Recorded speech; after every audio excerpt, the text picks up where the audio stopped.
Hello, നമസ്കാരം. ഞാനിന്ന് എന്നെ ചിന്തിപ്പിക്കുകയും അത്ഭുതപ്പെടുത്തുകയും ചെയ്ത ഒരു ഉറുമ്പുകളുടെ കഥയാണ് പറയുന്നത്.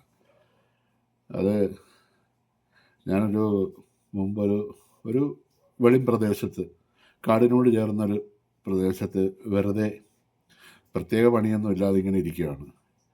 ഇങ്ങനെ വെറുതെ ഇരുന്ന സമയത്ത് ഞാൻ ഇരിക്കുന്നതിന് തൊട്ട് മുൻപിലായിട്ട് കുറേ വെള്ളം ഇങ്ങനെ കെട്ടിക്കിടക്കണം. അത് മഴ പെയ്ത് വന്ന് കെട്ടിക്കിടക്കുന്ന വെള്ളമാണെന്നാണ് തോന്നുന്നത്. കുറച്ച് വീതിയിലുണ്ട്.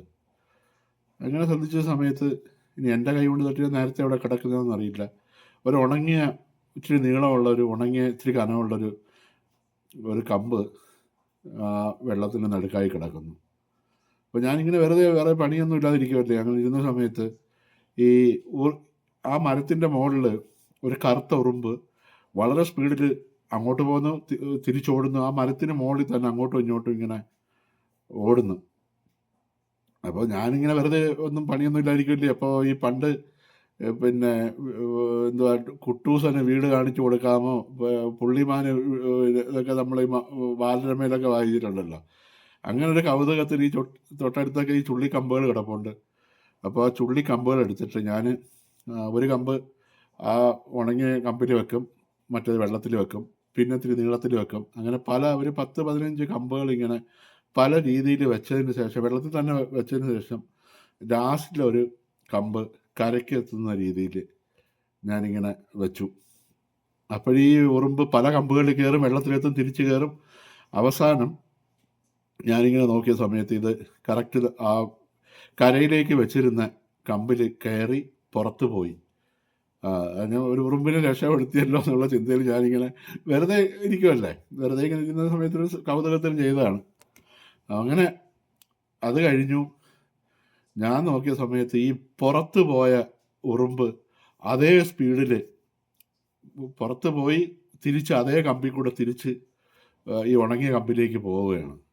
ഞാൻ വിചാരിച്ച് ഇവനെ രക്ഷപ്പെടുത്തിയ ഇതിനെന്താ ഭ്രാന്തുണ്ടോ, നമ്മൾ രക്ഷപ്പെടുത്തി പുറത്ത് വിട്ടതാണ്, പിന്നെ എന്തിനായി തിരിച്ച് പിന്നെ ആ ഉണക്ക കമ്പിലേക്ക് പോകുന്നതെന്ന് ചിന്തിച്ചു.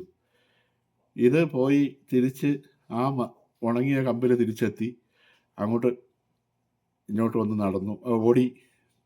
ഒരു സെക്കൻഡ് 2 സെക്കൻഡിനുള്ളിൽ എന്നെ അത്ഭുതപ്പെടുത്തിക്കൊണ്ട് അതിൻ്റെ ഉള്ളിൽ നിന്ന് 100 കണക്കിന് കറുത്ത ഉറുമ്പുകളും എല്ലാത്തിൻ്റെയും വായിൽ ഓരോ മുട്ടയും ആയിട്ട് ഈ ഉറുമ്പ് കര കണ്ടുപിടിച്ച അതേ വഴിയിൽ കൂടെ ലൈനിൽ കരയിലേക്ക് പോവുകയാണ്. എന്നെ സ്തബ്ധമാക്കി ഒന്നും മിണ്ടാനൊക്കാത്ത ഒരവസ്ഥയിൽ എന്നെ ആക്കി കളഞ്ഞു ഈ ഉറുമ്പ്. ആ ഒരു സമയത്ത് 100 കണക്കിന് ഉറുമ്പും മുട്ടയുമായിട്ട് അത് കരയിലേക്ക് യാത്ര ചെയ്യുന്ന ഒരു സീന് ആര് കണ്ടാലും അതിശയപ്പെടും. മനസ്സിലായോ? അപ്പോൾ ഞാൻ ചിന്തിച്ച കാര്യം എന്ന് പറഞ്ഞാൽ, അത്രയും നേരം അത്രയും ഉറുമ്പുകൾ എത്ര നിശബ്ദമായതിനുള്ളിലിരുന്നു. ഈ ഒരു ഉറുമ്പ് ഇത്രയും പരാക്രമം വിളിച്ച് വഴി കണ്ടുപിടിച്ച് തിരിച്ചു എന്നിട്ട് ഏത് ഭാഷയിലായിരിക്കും ആ ഉറുമ്പുകളോട് സംസാരിച്ചിരിക്കുക? ആ സ്ഥാനത്ത് മനുഷ്യരായിരുന്നെങ്കിൽ ഇതേപോലെ പെട്ടിരുന്നുണ്ടെങ്കിൽ കുറേ എണ്ണം വെള്ളത്തിൽ ചാടും, നീന്തൽ അറിയോ ഇല്ലയോ ചാടും, കൂടെ ഉള്ളവരെ പിടിച്ചു മുക്കും. ഒരു 100 ഉണ്ടെങ്കിൽ ഒരു 10-50 എണ്ണത്തിന് ആ വെള്ളത്തിൽ മുക്കിക്കൊല്ലുകയും വെള്ളത്തിൽ ചാടിയും ഒക്കെ നിലവിളിയും ബഹളവും ഒക്കെ ഉണ്ടാവും, ഇല്ലേ? മനുഷ്യരാണെങ്കിൽ എത്ര നിശബ്ദമായിട്ടാണ് ആ ഉറുമ്പിരുന്നതെന്നറിയാമോ? അത്രയും നിശബ്ദമായിട്ട് ഇരുന്ന് ലാസ്റ്റിൽ ആ രക്ഷപ്പെടുത്തി. അപ്പോൾ എനിക്ക് അവസാനം ചോദിക്കാനുള്ള വാക്കെന്ന് പറയുന്നത്, മനുഷ്യന് ദൈവം മനുഷ്യൻ്റെ രൂപത്തിലല്ലേ? അപ്പോൾ ഉറുമ്പുകൾക്ക് ദൈവം ഉണ്ടെങ്കിൽ അത് ഏത് രൂപത്തിലായിരിക്കും? അവർ തമ്മിൽ ആശയവിനിമയം ചെയ്ത ഭാഷ ഏതാണ്? ഓക്കെ.